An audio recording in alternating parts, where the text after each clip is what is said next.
라이브 코이카 TV 시즌 2 진행을 맡은 아나운서 이지혜입니다. 만나서 반갑습니다. 네, 처음부터 리액션 아주 좋게 해주시는데요. 오늘 네 번째 시간입니다. 오늘 굉장히 소중한 한 분을 모셨어요.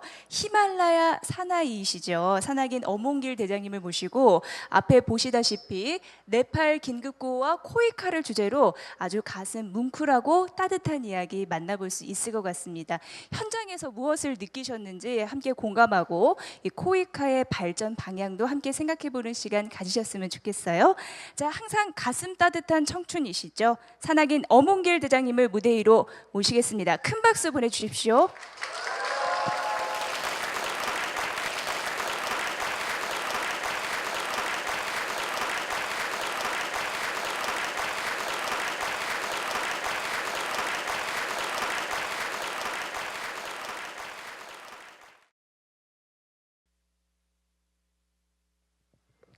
네.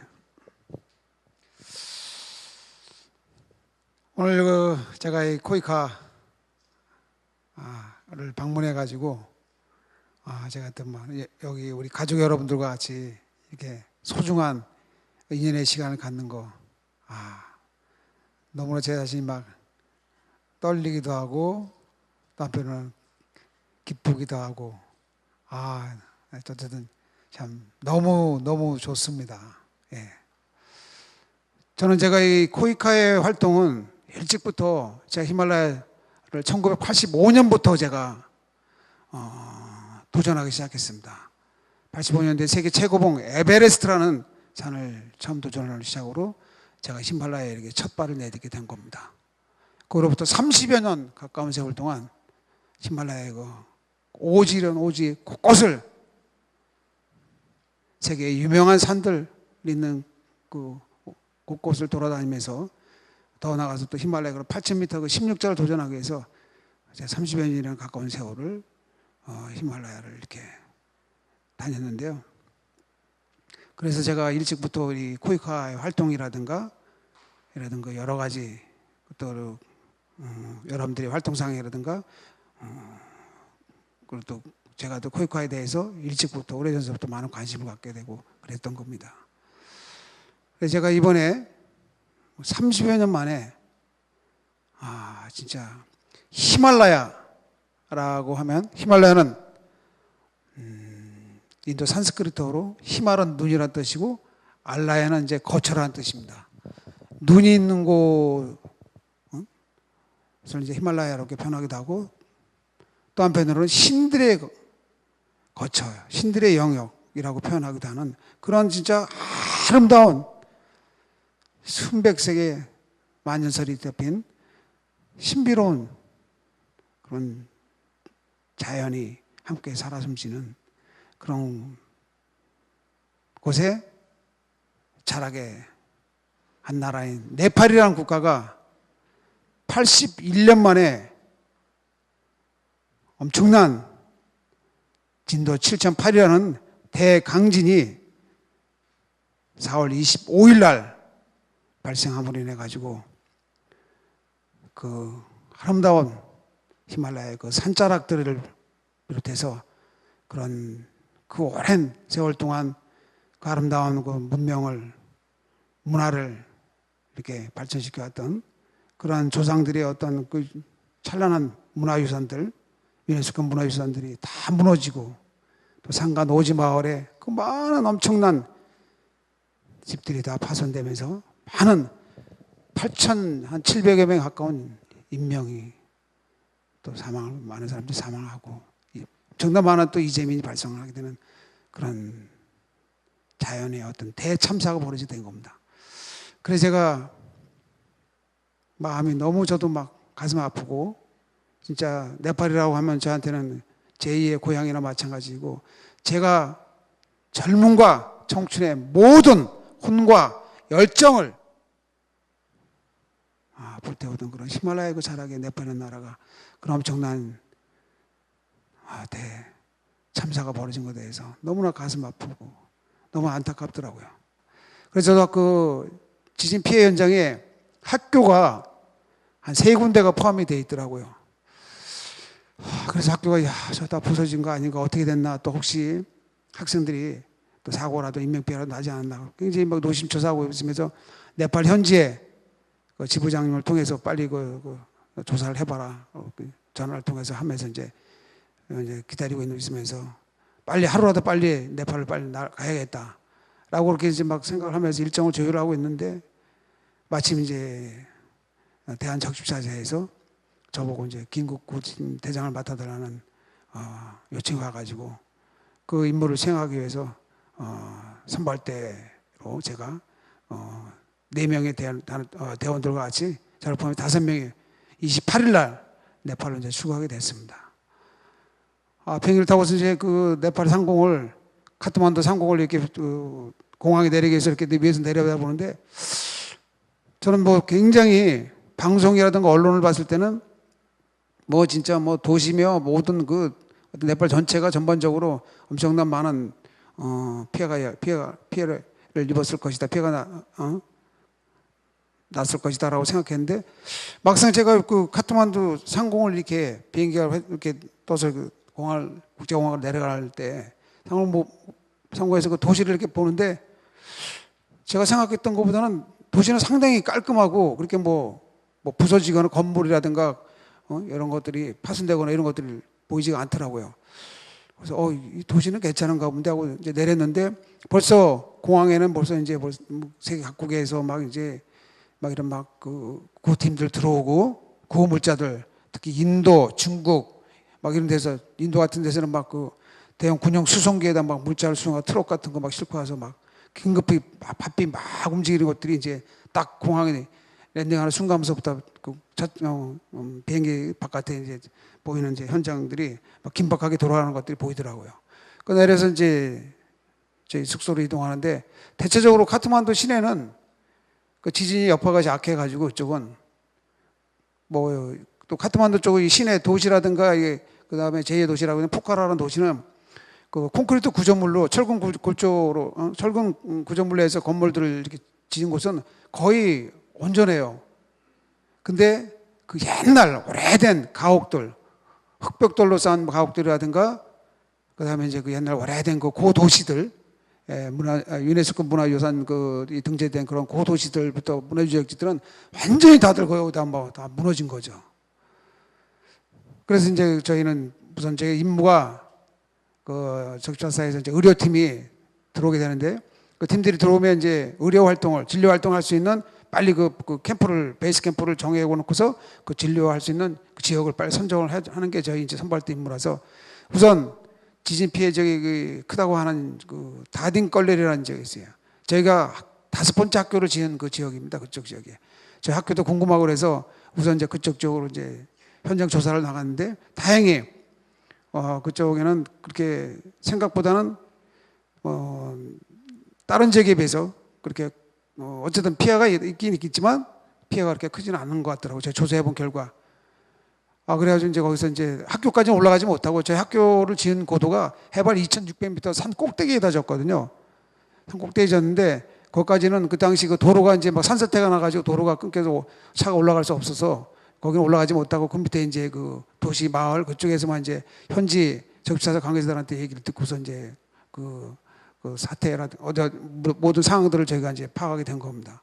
그래서 저기는 이제 우선 여기는 좀 덜 급하다. 1차적인 뭐 어떤 급한 물들은 다 끈 것 같고 뭐 위급한 환자들은 벌써 다 큰 병원으로 뭐 카트만두 쪽으로 다 후송을 한 것 같고 그래서 좀 우리가 좀 다른 지역을 선정해야 되겠다라고 저희가 이제 신두팔 쪽이라는 그 또 다른 그 산간 지역이 있습니다. 도시인데 산간 도시 우리나라 말하면 이제 한 면 단위 같은 조그만 그 소도시가 있는 곳인데 카트만두에서 한 4시간 정도를 이제 차량으로 이동해서 그 사령부도 집차로 이제 이동을 해서 그걸 도착했는데 그쪽 지역은 저기 갔더니 다딩 지역보다 또 피해가 더 심한 겁니다.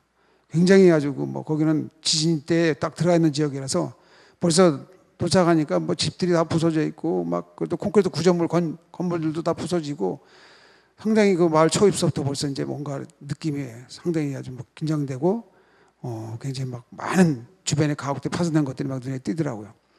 그 도착해서 거기 이제 현지의 그 관계자들 적십자사 관계자들 만나서 얘기를 들으니까 이쪽 지역이 이제 우선 좀 좀 절박하다고 그러더라고요. 의료진들이. 그래서 저희가 이제 그쪽 지역을 베이스 캠프 설치하고 거기다 이제 의료진들을 본진이 들어올 때 거기서 이제 의료 활동을 하게끔 이제 제가 모든 절차를 밟은 겁니다. 지금 거기가 뭐 저희 같은 경우는 제가 이제 구호 활동을 펼치는데 저희 같은 경우는 이제 가장 이제 시급한 것이 이제 우선 그런 재난 현장에는 뭐 아시다겠지만 식량 아니겠습니까? 먹어야 될 거 아니겠습니까? 식량 관계되는 되는 부분, 식량 종류 같은 거. 그 나라 사람들은 뭐 쌀이라든가 뭐 대표적인 게 다리라든가 녹두 같은 게 있으면 녹두 가는 거. 그다음에 이제 뭐 기름, 그다음에 소금, 설탕 뭐 이런 정도 기본적인 것도 그런 식량하고 그리고 사람이 그 전기가 다 나가 버렸으니까 그러니까 이제 뭐 태양열을 이용한 거 솔라판을 해가서 인버터 그 낮에는 그 태양열을 이용해서 그 전기를 충전시키고 밤에 이제 그 정보를 사용할 수 있게끔 솔라판 같은 거. 그다음에 또 굉장히 시급한 것이 집이 다 무너졌으니까 뭐 텐트라든가 하늘을 갈 수 있는 천막이 필요한 거 아니겠습니까? 뭔가 사람이 좀 문신할 수 있고 어쨌든 뭐 해를 가리고 비를 피할 수 있는 뭔가 그런 공간이 필요한 거 아니겠어요? 휴식할 수 있는 어떤 자기네 생활 공간이 필요한 거 아니겠어요? 그러니까 그런 것이 가장 시급하고 가장 절실한 것들이죠. 그런 것들 저희가 이제 구물자를 저희가 이제 현지에서 구입을 해가지고 그 현장에 이제 뭐 저기 5번째 지은 학교 그쪽 지역에도 뭐 그런 것들 이제 갖다 주게 되고 또 이제 저기 그 13번째 지진의 그 진원지라고 할 수 있는 그쪽 지역에 거기도 이제 그 저희가 트럭이 한 뭐 11개 그 대형 트럭에다 싣고서 제가 그 메인 도로에서 아스팔트가 깔려 있는 메인 도로에서 한 3시간 이상을 산길을 막 굽이굽이 산 골짜기로 들어가야지 그 저희가 13번째 학교를 지으려고 했던 그 고르카 만드레라는 지역입니다. 그 지역이 굉장히 산간 지역인데요. 그래서 제가 며칠 전서부터 저희 지부장님을 통해서 그쪽 산간 마을에 있는 사람들을 다 내려오게 해라. 왜냐? 거기 차가 올라갈 수도 없고 위험하고 그러니까 큰 트럭은 더 이상 갈 수도 없고 그러니까 산 입구 초입에 굉장히 넓은 공터가 있습니다. 굉장히 넓은 공터가 있는데 그걸로 다 내려와라. 그리고 이제 며칠 전서부터 이제 잘 연락을 취해가지고 그렇게 지시를 한 겁니다. 그래서 그게 5월 12일입니다. 그래서 저희가 이제 5월 10일 날 그 이제 막 그냥 엄청난 구호물자를 싣고 이제 트럭 11대 정도에 싣고서 이제 그 지역을 딱 들었는데 도착한 시간 12시, 현지 시간으로 12시 한 4, 50분 된 것 같아요. 도착해서 사람들이 이제 그 넓은 공터에 엄청나게 많은 사람들이 이제 막 버스, 트럭 도착하니까 트럭에 실린 그 구호물자들 내리려고 막 와서 이제 물자를 내리는데 갑자기 그냥 막 진짜 이 지축이 흔들리는 거예요. 막 뭐가 구구구구구구 막 이러는데요. 순간적으로 저도 막 깜짝 놀란 겁니다. 그러니까 사람들은 벌써 그런 엄청난 지진을 경험했기 때문에 순간적으로 이 사람들 빡딱 그 직감적으로 어떤 그 알아차리고 그냥 다들 막 놀래면서 소리 지르면서 그냥 한쪽으로 팍 쏠려 나가는 겁니다. 굉장히 넓은 공터인데 양쪽에 거대한 협곡이 있어요. 협곡입니다. 거대한 절벽. 절벽 위에서 어디선가 뭔가 산사태가 일어나는 것 같은데 뭔가 쏟아지는 것 같은 소리가 막 천둥치는 소리가 막 들리긴 하는데 보이질 않는 거죠, 저희는. 그러니까 이 사람들은 우선 순간적으로 저쪽 넓은 터로 나가야겠다. 안전한 곳으로. 그쪽으로 막 뛰어나가는데 저희도 이제 순간적으로 막 그 사람들 쫓아서 막 얼떨결에 뛰어갔어요, 그쪽으로. 근데 그쪽에 이제 계곡이 옆에 흐르고 있고 그 옆에 이제 또 산이 이렇게 있는데 막 뛰어가서 막 어디서 쏟아지나고 두리번 거리고 있는데 갑자기 눈앞에 한 직선거리 200~300m 거리에 사면이요. 그냥 산면이 끝자락이 막 쪼개지면서 막 쏟아지게 산사태가 일어나기 시작하는데 그걸 딱 보는데 그냥 막 가슴이 막 심장이 막 둥둥둥둥 거리는 거예요. 막 산이 막 쪼개지면서 막 쏟아져 내려오는 겁니다. 그러면서 엄청난 그냥 모래 흑폭풍을 일으키면서 막 쏟아지는 거예요. 그걸 그 많은 사람들 보고서 딱 했는데 순간적으로 그냥 숨이 딱 멎는 것 같고 심장이 멎는 것 같아요. 그래서 순간적으로 어떤 뭐라 그럴까 하여튼 먹먹해지는 거죠. 그래서 그냥 이게 지진이 일어났구나. 지진이 발생됐구나. 근데 그때가 1차 지진이 진도 7.8입니다. 2차 지진이 진도 7.4예요. 그 두 번째 강진이 발생된 거예요, 이게. 그 현장에 그때 제가 이제 거기서 많은 사람들과 같이 그 현장에 있었는데, 하여튼 저도 그냥 막 순간적으로 진짜 막 굉장히 많이 놀랬죠, 저도. 어쨌든 진도 7.4라는 그것은 진짜 막 이 몸이 서 있는데도 막 몸이 진짜 그러면서 산이 막 쭉쭉 쪼개지면서 막 쏟아져 내리는데, 야, 진짜 이 자연이 참 대단한 것이다. 자연의 힘이, 이 위력이라는 것이 어마어마한 것이다라는 것을, 그 인간이라는 것이 진짜 아무것도 아니구나 말이다. 그 당시 제가 5월 12일 날 거기를 들어가지를 않았으면 그분들이 어떻게 됐겠습니까? 그분들은 그냥 상가 마을에 그냥 집 부서진데 그냥 그 저기 재난 현장에서 그냥 앉아서 그냥 지내다가 또 2차 지진 강진 만나가지고 또 다른 2차 뭐 인명피해가 나고 또 다른 막 사고가 발생되지 않았겠습니까? 근데 마침 저희가 그 날짜에 구호물자를 준다고 다들 내려오라고 해가지고 딱 내려와서 전달을 하려고 하는 시점에 진도 7.4의 강진이 발생된 겁니다. 그게 넓은 공터에서. 그러면서 제가 막 가슴을 쓸어내는 겁니다. 야, 참 신기하다. 제가 불과 이 지진이 발생하기 한 20여일 전에 이 지역을 와서 13번째 학교를 착공식을 하고 갔었고, 근데 그 이후에 15일 있다가 이 지진이 진원지가 여기고, 근데 또 2차 지진이 발생되는 7.4의 강진 발생될 때 제가 또 그 현장에 들어와 있어갖고 그 지역에 그래도 그 많은 사람들 또 내려와서 고무줄 전달하러 들어왔는데 해피는 그때 또 2차 지진이 강진이 발생된 거예요.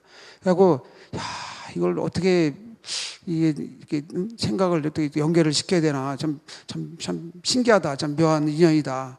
어쨌든 그리고 또 지진 현장을 돌아다니면서 제가 이렇게 느끼는 건데요. 사람들이 그런 엄청난 그런 어떤 재난을 겪으면서도 지진 피해 지역에 딱 가보면요. 집이 완전히 막 가옥이 100가구, 2, 300가구 온도 집들이 성한 집들이 하나도 없어요. 그냥 다들 부서진 집들이에요. 그냥 집더미에 앉아서요. 가만히 조용하게 있어요. 그냥. 제가 지나가다 막 구물자가 주면 자그마한 것만 받아도 뭐 감사하게 생각하고 고맙게 생각하고 막 그러면 또 환하게 또 웃어요. 막 웃습니다.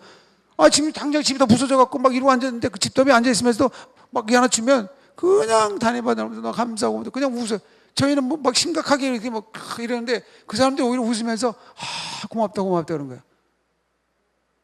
그러니까 누구를 원망을 하냐 이거죠. 누구를 탓하겠냐 이거죠. 원망도 탓도 없습니다. 운명으로 다 받아들이니까 운명적으로. 야, 자연의 순리인데 이거. 어떡하겠냐 이거. 이게 뭐 정부가 잘못한 거냐, 누가 어디 어떤 부서의 책임자가 잘못한 거냐, 누가 잘못?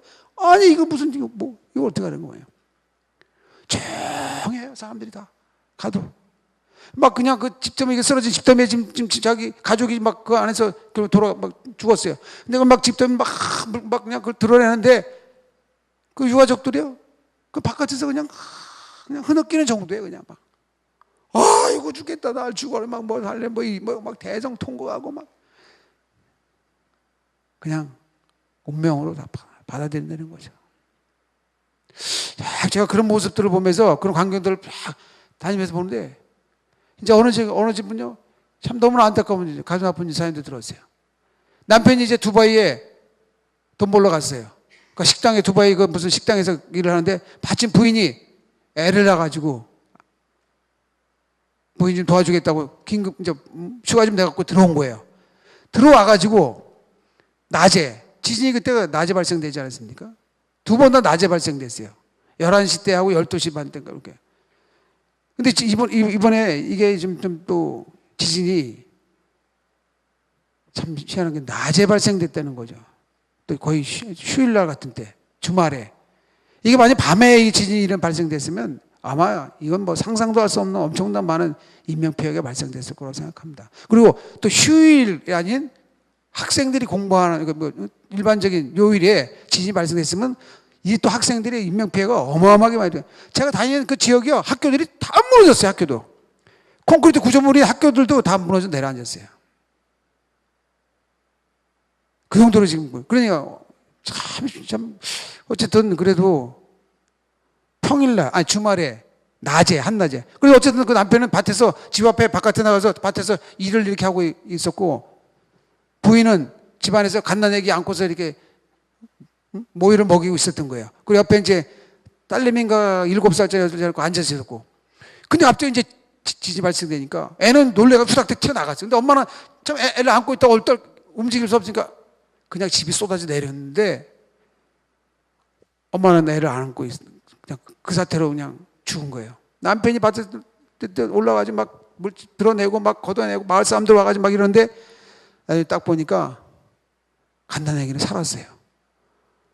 엄마가 이 품으로 온몸으로 이걸 다 위에서 쏟아지는 걸 다 막은 거예요. 엄마 등이 다 터지고 막 그냥 완전히 막 그런 상황인데도 남편은 물론 며칠 지나서 갔죠만 이웃 사람 옆집 사람이 얘기하는데 남편은 그냥 쫙 그냥 앉아 있어요 그냥.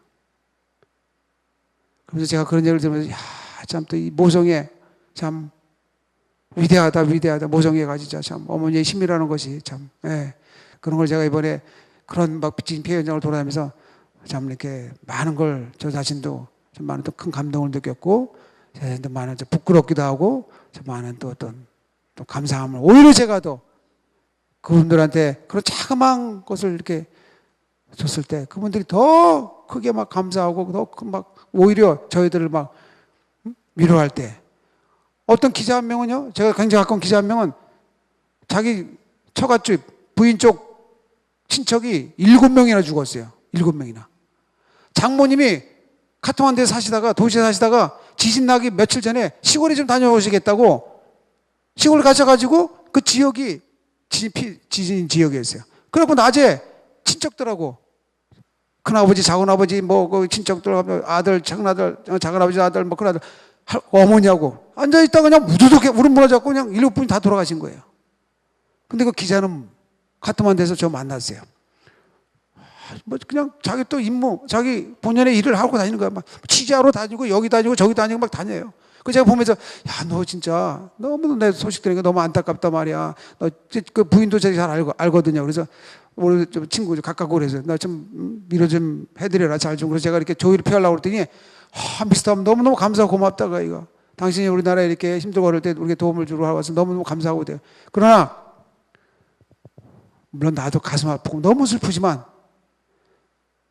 나보다 더 힘들고 어려운 사람들이 얼마나 많겠냐 지금 이 상황에서.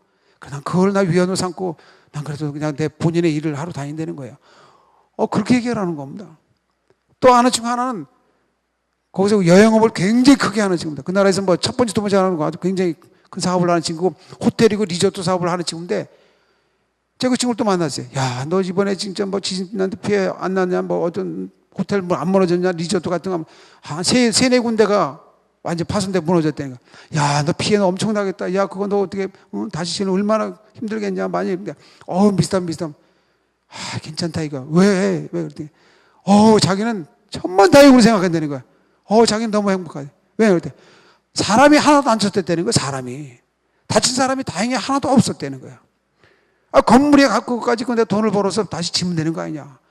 근데 사람이 하나도 안 다쳤다는 거야. 자기는 그게 너무 행복하다는 거야.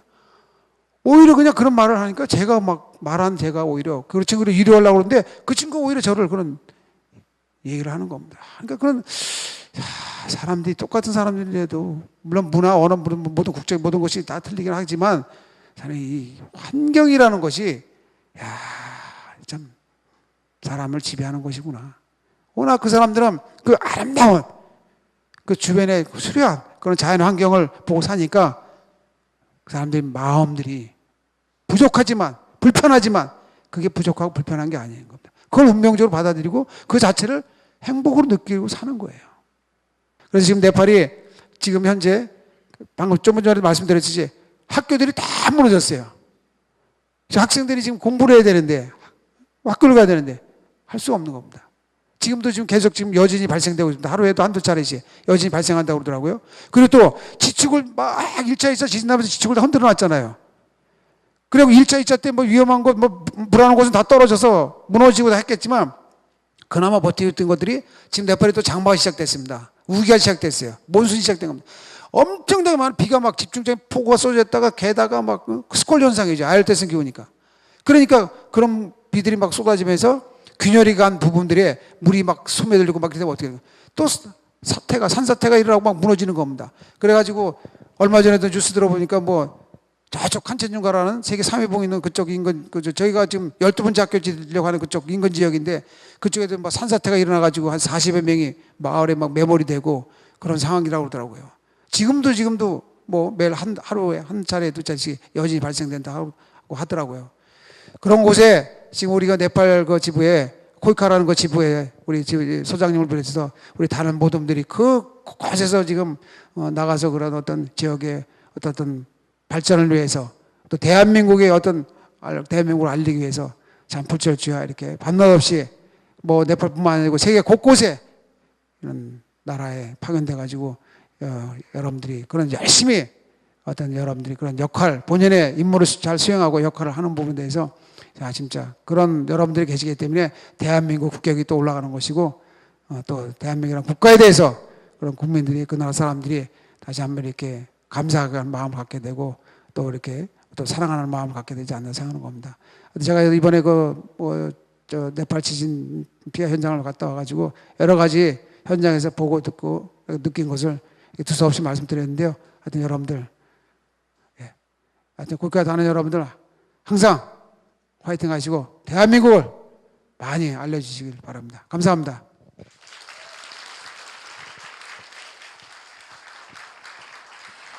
네. 한 40분 얘기한 것 같습니다. 그러셨죠? 자, 라이브 코이카 TV 시즌 2 이번에 4번째 강연자셨습니다. 산악인 어몽길 대장님의 가슴 따뜻한 이야기 들어볼 수 있었습니다.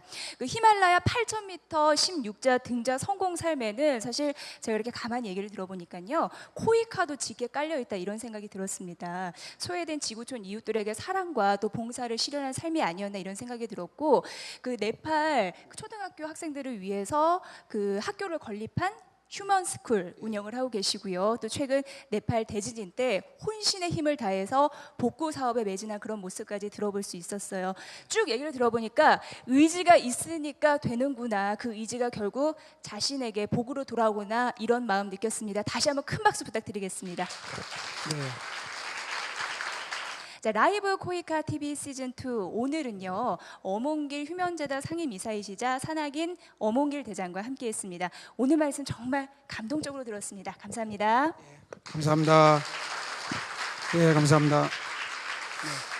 네, 라이브 코이카 TV 시즌 2 저희는 다음 이 시간 더욱 더 따뜻한 이야기 들고 찾아뵙겠습니다. 함께해 주신 여러분 고맙습니다.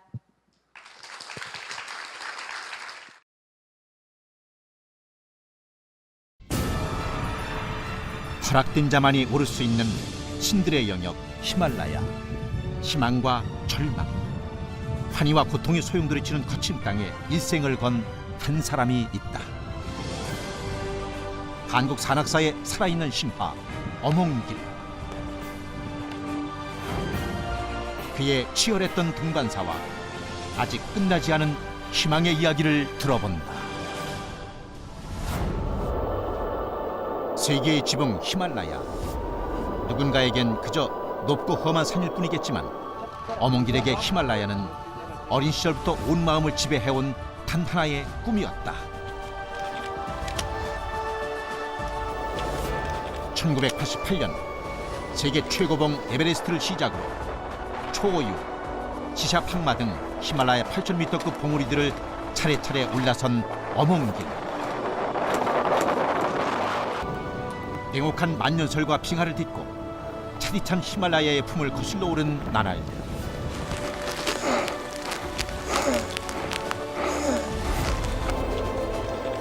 그렇게 지난 2000년 오랜 수건이던 히말라야 14자 완등에 성공했다. 세계에서 8번째, 아시아인으로는 최초의 기록. 그리고 그는 다시금 히말라야로 향했다. 세계 최초의 16자 완등이라는 또 다른 열망이 그의 가슴을 뜨겁게 했다.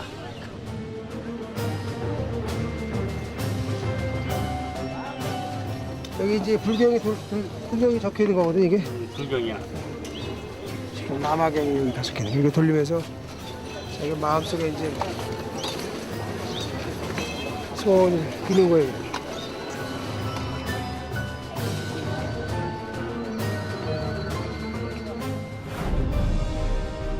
꿈으로 가는 길은 늘 가혹했다. 희박한 공기 속에서 수없이 맞닥뜨린 죽음의 그림자. 발목이 부러지고 발가락이 잘려나갔다.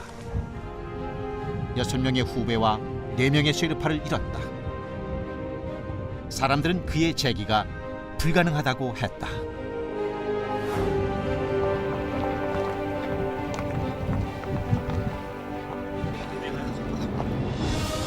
그러나 어몽길에게 세간의 시선은 중요치 않았다. 그는 먼저 간 이들이 남겨둔 숙제를, 그리고 자신과의 약속을 실행에 옮기기 위해 고통과 절망을 딛고 다시 일어섰다. 그렇게 어몽길의 도전은 히말라야 14자 완등에 이어 15번째 봉우리 얄룽캉으로 이어졌다.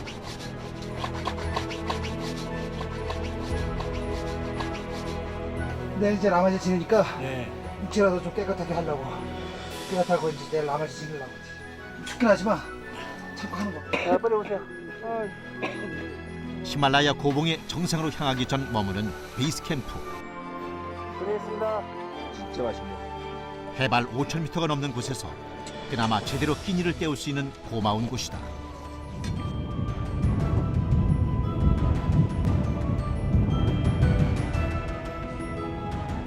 차가운 밤이 가고 정상 공격의 날이 밝았다. 인간의 의지 이전에 신의 보살핌이 있어야 하는 히말라야 등반.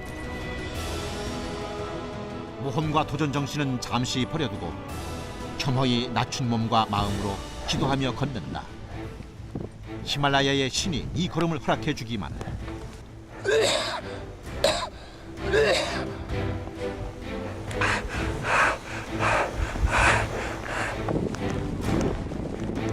허나 히말라야에서 바라는 대로 이루어지는 일은 거의 없다. 캠프 상황이 최악이야, 최악. 식량 연료가 바닥에 다 나가가지고.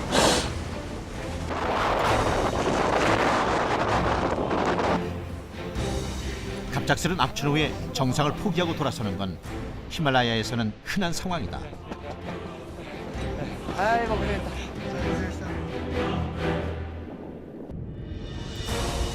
머무름과 기다림은 산행에서 나아가는 것만큼 중요한 일이다.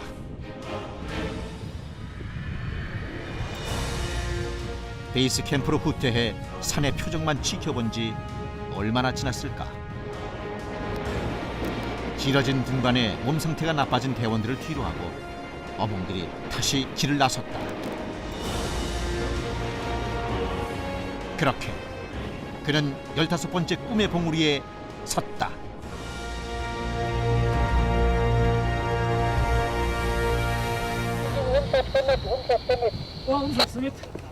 Summit. Congratulations, congratulations. 여기는 바로 갔다. 살파트 병도 섬에 올랐습니다. 바람이 너무 없다. 아, 너무 힘들다.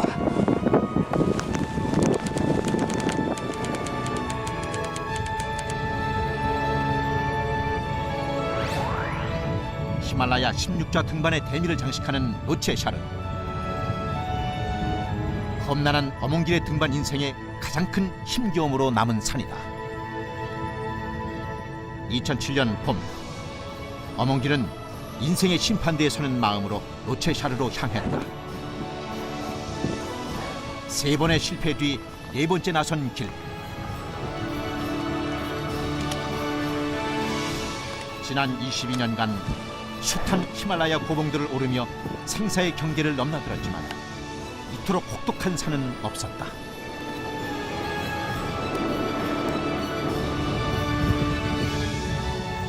(3,500m) 수직 빙벽 위에서 살고자 하는 마음이 커질수록 두려움은 그 몇 배가 돼 심장을 덮쳤다.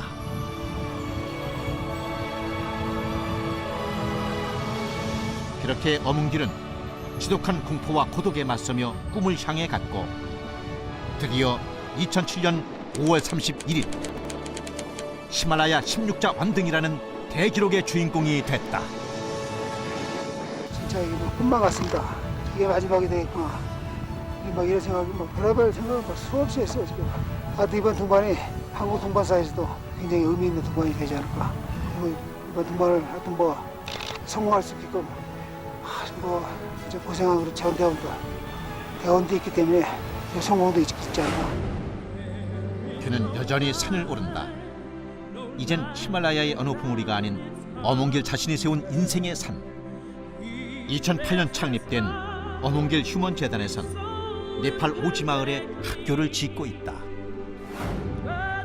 히말라야를 오르며 산과 산골 사람들에게서 받은 행복, 이제 그 빚을 되갚으려 한다. 히말라야 16자를 넘어 인생의 17자를 향한 그의 꿈은 아직도 계속되고 있다.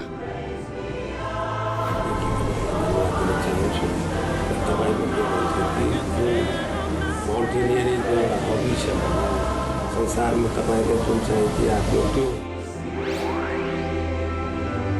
And that's the road when I am on your shoulders. Oh, you raise me up to more than I can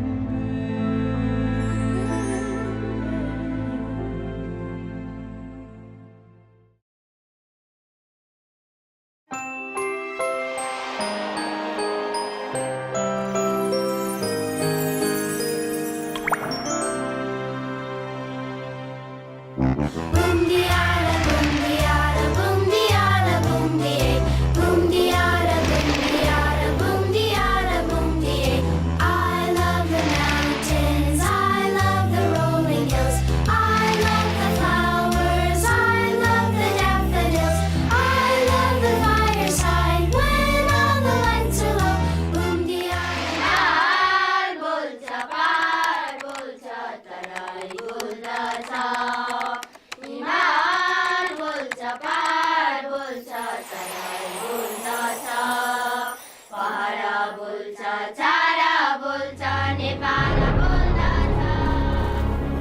세계의 지붕 히말라야를 품은 땅 네팔.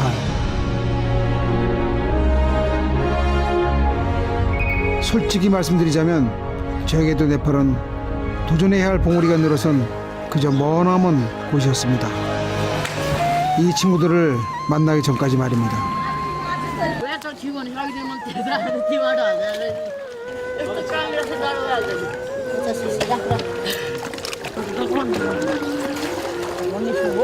बाला भेटान बच्चे है पिला भेटान बच्चे हामी भेटाएन भने बच्चे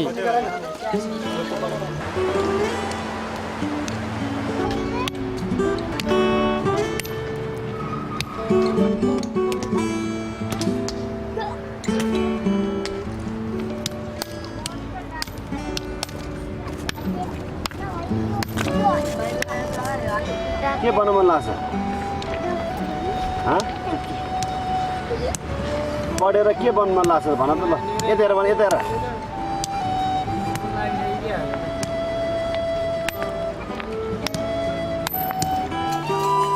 기나긴 내전 끝에 아이들에게 남겨진 건 가난과 고난. 가녀린 손과 발이 감당하기엔 너무나 무거운 짐이 지워져 있습니다. 반세기 전에 우리가 그랬듯이 말이죠. 그냥 길거리 안에서 그냥 구걸하는 어린이들 볼 때 진짜 눈빛을 보면 진짜 완전 뭐 삶의 의욕도 없고 희망도 없는 진짜 그냥 횡한 눈 그런 거 있잖아요. 그냥 아직 못해 하루하루 살아가는 어쨌든 이렇게 바꾸는 것은 그냥 교육이다. 배워야 된다. 어쨌든 뭔가 전쟁 고아들의 울음소리로 가득했던 한반도를 지금처럼 변화시킨 우리의 힘은 무엇이었나요? 실패를 두려워하지 않고 어떻게든 극복해보고자 했던 강인한 의지, 그리고 뜨거운 교육열 아니었을까요? 에베레스트 등정으로 비롯된 저의 히말라야 8,000m 16자 완등은 그런 배경을 걸음 삼아 포기도 모른 채 성공할 수 있었습니다. 신이 히말라야가 나에게 약속을 지켜주셨으니까 산과의 약속을, 히말라야 약속을 나도 이제 지켜야 되겠다라는 생각을 가진 거죠. 그전에야 산만 보고 정상만 보고서 산 위만 보고서 다녔는데 산 아래가 이렇게 보이기 시작하는 거예요. 부끄럽습니다. 왜 그저서야 네팔 아이들의 현실이 눈에 들어왔을까요? 안에 들어가 봐. 이게 천정도 없는 거야. 이게 얼마나 좁겠어. 이 안에 그 책상 지가 봐주면 이 소리 때문에 소리 때문에 애들이 막 이 선생님 말씀하시는 게 잘 들리지도 않아요. 이게 당연히 이게 천정을 이렇게 해줘야 되는 거지. 이게 지금 옆에 벽돌이가 이게 지금 그냥 배냐판으로 이게 벽을 만들고 이렇게. 교복 입고 학교 다니는 호사를 누리는 아이들이 네팔엔 그리 많지 않습니다. 보시는 것처럼 학교라고 지어진 건물이 형편 또한 열악하기 짝이 없습니다.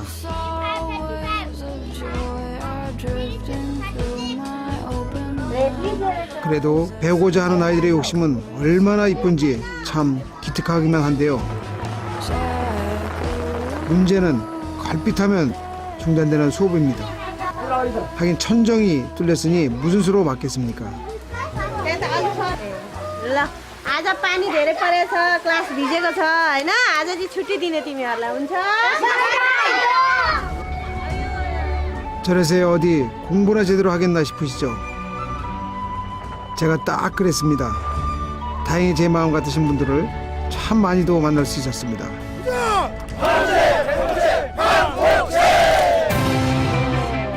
휴문수거리라는 이름의 첫 삽을 뜨고 아이들에게 교복을 입힐 수 있었던 이 모두가 바로 여러분 덕분입니다.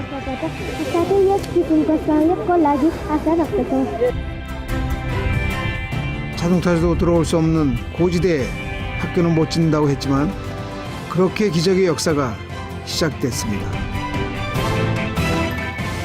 지금까지 네팔 곳곳에 7개의 학교가 세워졌고 4개 학교는 완공을 앞두고 있습니다.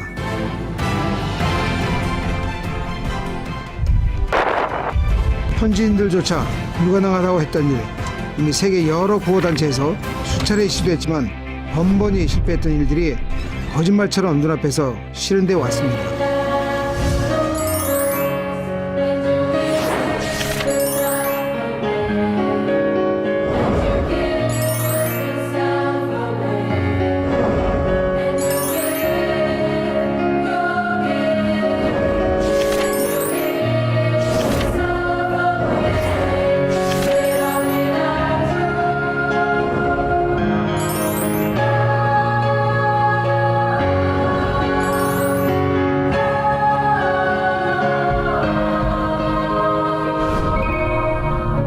비만 오면 수업을 포기해야 했던 산티푸르에도 새 학교 공사가 시작됐습니다. 우기에는 공사 진척이 더뎌서 건물 한 동을 짓는데 꼬박 1년이 걸렸습니다. 물론 누구보다 기뻐한 사람은 새 학교가 열리기를 손꼽아 기다렸던 네팔의 아이들이었죠. 사방이 논으로 둘러싸인 허허벌판에 교복 입은 아이들이 다니는 학교가 생겼습니다. 학교 오는 게 좋다고.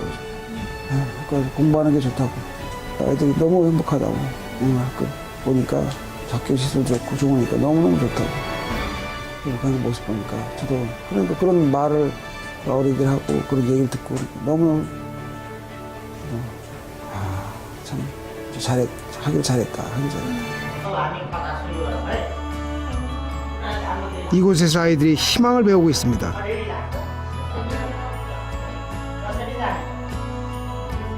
또박또박 쓰인 저 글자들을 보고 있노라면 저는 안 먹어도 배가 부르고 안 놀아도 신이 납니다. What do you dream?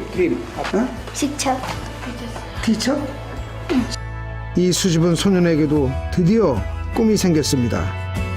राम्रो स्कुल बन्यो ठुलो स्कुल बन्यो हाम्रो भविष्य पनि जागियो कतिहरू यहाँ पढ्न पायो नि झन् राम्रो हुन्छ तर हेर्न नि आएको छ हामी पनि कतिपय त अब म भनेको भन्यो भने घरमा खानासम्म पुग्दैन त्यस्तो बेला त यहाँ त होइन अब यहाँ विद्यालय कलेज त धेरै राम्रो उहाँ तिनीहरूले यहीँ घरको चाहिँ होइन खाना खाएर उनीहरूले शिक्षा लिन पाउँछ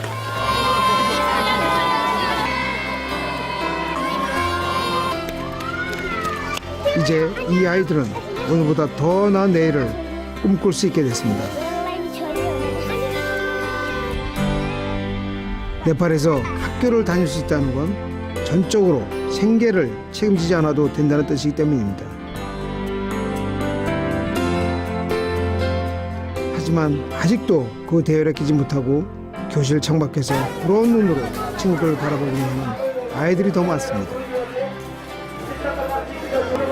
मलाई यसै गरी काम पाउनुभन्दा पढेको राम्रो हुन्छ म त अब यसै गरी पढ्न पाए राम्रो हुन्छ 1년 내내 한 벌뿐인 교복 녹슨 철사로 망가진 지퍼를 겨우 메꾼 가방. 그런 가방도 없어 비닐주머니에 담긴 책들. 이런 광경조차 그림의 떡으로 여겨야 하는 소년이 있습니다. 이 소년에게 교복을 입혀주고 싶은 저는 너무 욕심이 과한 건가요?